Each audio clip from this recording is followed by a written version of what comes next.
नमस्कार दोस्तों, मैं मुकेश चौधरी, आपके मैथमेटिक्स के टीचर। आज जो है हम लोग क्लास 10 का मैथ्स पढ़ने वाले हैं। बोर्ड्स तो आ ही चुका है, नजदीक आ चुका है बोर्ड्स, पढ़ना तो पड़ेगा ना। तो आज हम लोग जो है क्लास 10 का स्टूडेंट्स के लिए ट्रिगोनोमेट्री से ही स्टार्ट करते हैं। अच्छा टॉपिक है, मजेदार टॉपिक है, इजी टॉपिक है और वेटेज भी इसका काफी अच्छा है बोर्ड्स में। तो यहां से हम लोग इसको स्टार्ट करते हैं। आइए समझते हैं इसको, मजा आएगा। ट्रिगोनोमेट्री नाम में ही लग रहा है कि ट्राइगोनोमेट्री। ट्राई मतलब 3, गोनो को लेके जो है इसे आप एंगल कह सकते हैं, इसे आप साइड कह सकते हैं। हम लोग फिलहाल इसको एंगल बोलेंगे, ठीक है। मेट्री मतलब मेजरमेंट। तो 3 एंगल का मेजरमेंट जो होगा वो हमारा ट्रिगोनोमेट्री। साइड भी बोल सकते हैं, लेकिन फिलहाल हम लोग ट्रिगोनोमेट्री पढ़े, इसमें एंगल का ज्यादा यूज है तो एंगल के बारे में बातें करेंगे। 3 एंगल का मेजरमेंट जो होगा वो हमारा ट्रिगोनोमेट्री में आएगा। आपको पता है कि ट्राइंगल के तीनों एंगल का सम जो होता है वो हमारा कितना होता है? पता होगा, आप लोगों को पता होना भी चाहिए, 180 डिग्री होता है। तो ट्राइंगल, टाइप्स ऑफ ट्राइंगल भी पिछले वीडियो में बताया जा चुका है, उसे देख लीजिएगा। नॉर्मली ट्राइंगल जो होते हैं according to angle it has 3 types. हम लोग काम आज सिर्फ राइट एंगल ट्राइंगल के बारे में है, तो हम लोग सिर्फ राइट एंगल ट्राइंगल के बारे में समझेंगे। बाकी जितने भी टाइप्स है वो बाद में समझते हैं।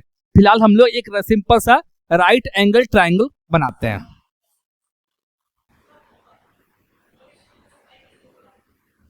अब क्वेश्चन ये उठता है कि राइट एंगल ट्राइंगल होता क्या है? ऐसा एंगल, ऐसा ट्राइंगल जिसका एक एंगल 90 डिग्री का हो वो हमारा राइट एंगल ट्राइंगल होता है। नाम रख लेते हैं ओ ए बी। 90 डिग्री के जस्ट सामने का जो साइड है, 90 के जस्ट सामने का साइड जो है वो कहलाता है हाइपोटेनस। ये कहलाया हमारा हाइपोटेनस, ठीक है। जिस एंगल का मेजर कर रहे हैं, अगर इस एंगल का मेजर कर रहे हैं तो इस एंगल के सामने का साइड जो हो जाएगा वो कहलाएगा परपेंडिकुलर। एंगल के सामने का साइड परपेंडिकुलर, 90 डिग्री के सामने का साइड हाइपोटेनस। ये बात एकदम ध्यान में रखिएगा। क्या ध्यान रखना है? ट्राइंगल है, 90 डिग्री है, 90 डिग्री के जस्ट सामने का साइड जो होगा वो हाइपोटेनस कहलाएगा, ठीक है। जिस एंगल का जिक्र कर रहे हैं, जिस एंगल का क्वेश्चन बना रहे हैं, उस एंगल के सामने का साइड जो है वो परपेंडिकुलर होगा। तो बात समझ में आ गया। जो बच गया वो कहलाया हमारा बेस, ठीक है। सेम ट्राइंगल एक और बना रहे हैं, कॉन्सेप्ट क्लियर हो जाएगा। एक और ट्राइंगल यहां पर देखिए, नाम वही लिख रहे हैं।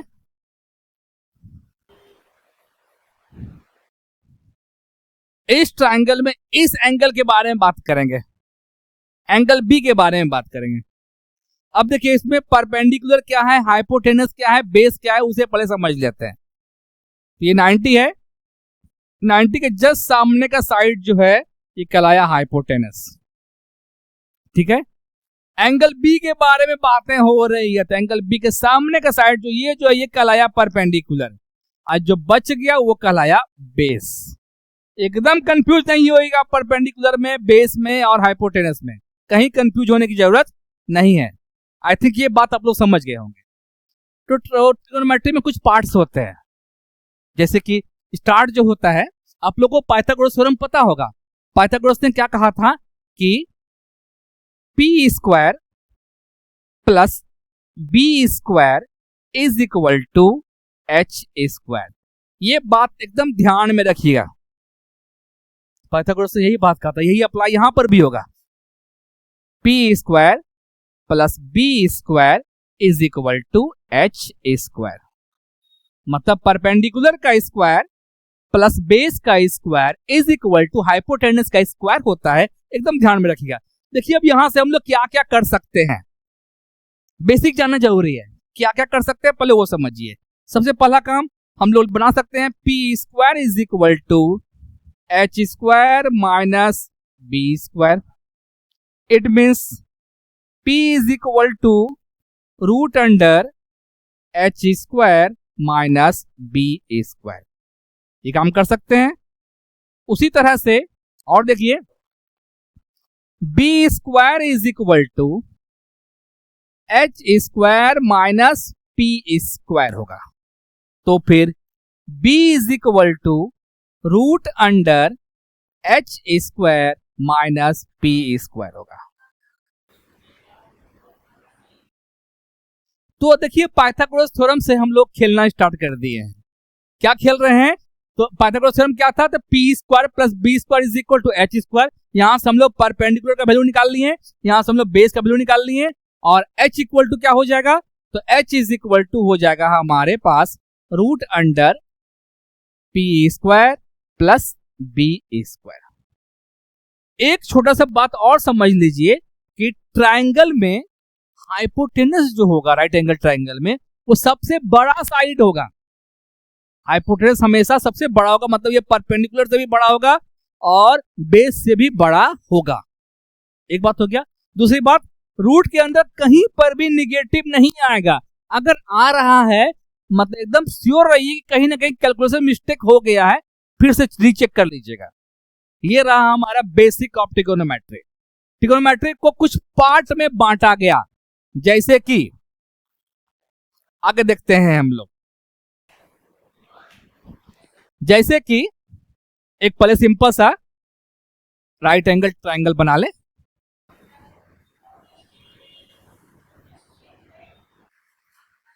ओ ए बी, ये है हमारा। इस एंगल के बारे में बात करेंगे तो ये है, हम इसे थीटा मान लेते हैं। इस एंगल को हम मान लेते हैं थीटा। तो इसके जस्ट सामने का साइड ये हो गया परपेंडिकुलर, ये हो गया बेस, ये हो गया हाइपोटेनस। तो फिर समझिएगा अच्छे से, साइन थीटा या फिर sine A is equal to होता है परपेंडिकुलर बाय हाइपोटेनस। मतलब कि O B by A B, ये हो गया हमारा साइन थीटा। जब एंगल का नाम रखें तो, अगर नाम नहीं रखेंगे तो साइन ए, कंफ्यूज नहीं होइएगा। उसी तरह से अगर रहेगा कॉस थीटा, ये होता है B by H, base by hypotenuse. तो ये हो गया हमारा बेस कितना है? बेस है हमारा ओ ए बाय हाइपोटेनस क्या है हमारे पास? हाइपोटेनस है हमारे पास A B, base by hypotenuse. और थोड़ा सा आगे बढ़ते हैं, लिखते हैं टेन थीटा। टेन थीटा होता है P by B, perpendicular by base. P यहां पर क्या है हमारे पास? तो ओ बी है, बाय बेस क्या है हमारे पास? ओ ए है। और थोड़ा सा आगे बढ़ेंगे हम लोग तो साइन को जो है जस्ट अपोजिट करेंगे तो आ जाएगा कॉसेक थीटा। साइन को पलट दीजिए, मतलब कि h बाय p। कॉस को पलट दीजिए तो आ जाएगा सेक थीटा। क्या हो जाएगा? h bye b। टेन को पलट दीजिए तो हो जाएगा cot theta, b by p। ये रहा हमारा छोटा सा बेसिक। एक और, sine cos tan cosec sec cot. ये 6 डाटा को, ये 6 नाम को एकदम अच्छे से दिमाग में रख लीजिएगा, आगे बहुत यूज इसका होने वाला है ट्रिगोनोमेट्री में। ये तो इसके बारे में बात कर रहे थे। तो थोड़ा सा और आगे बढ़ते हैं, एक और सिंपल सा ट्रायंगल बनाते हैं। ध्यान दीजिएगा, एक और सिंपल सा ट्रायंगल बना रहे हैं इस तरह से। नाम वही रख रहे हैं, नाम रख रहे हैं हम ओ ए बी। इस बार इस एंगल के बारे में बात करेंगे। ठीक है, तो इसके लिए हमारा परपेंडिकुलर हो गया ये, बेस हो गया ये, और हाइपोटेनस हो गया ये। तो साइन थीटा, थीटा नहीं है इस बार, कुछ नाम रख लेते हैं, साइन बी रख लेते हैं नाम इसका। साइन बी क्या हमने लिखा था, परपेंडिकुलर बाय हाइपोटेनस। इसके लिए, इस एंगल के लिए परपेंडिकुलर बाय हाइपोटेनस ये रहा। परपेंडिकुलर किसको माने हुए हैं, ओ ए को।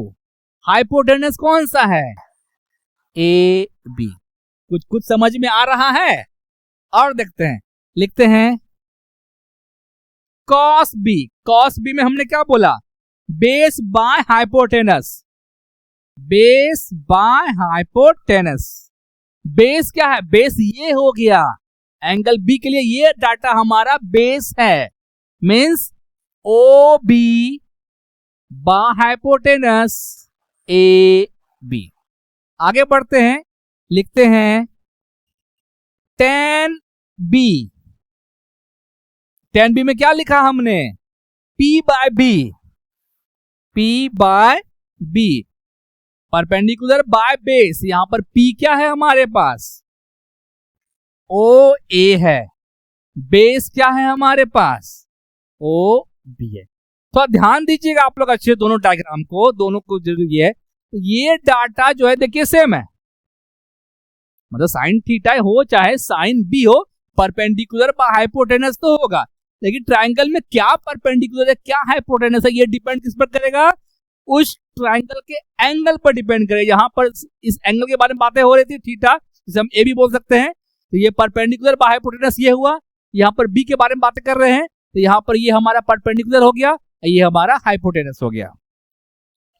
आई थिंक ये बेसिक भी आप लोग समझ गए होंगे। थोड़ा सा और आगे बढ़ते हैं, कॉन्सेप्ट को और समझने की कोशिश करते हैं। तो पहला प्रूविंग हमारे पास आता है कि prove that sine square theta plus cos square theta is equal to 1। तो सब ध्यान दीजिएगा आप लोग, sine square theta plus cos square theta is equal to 1।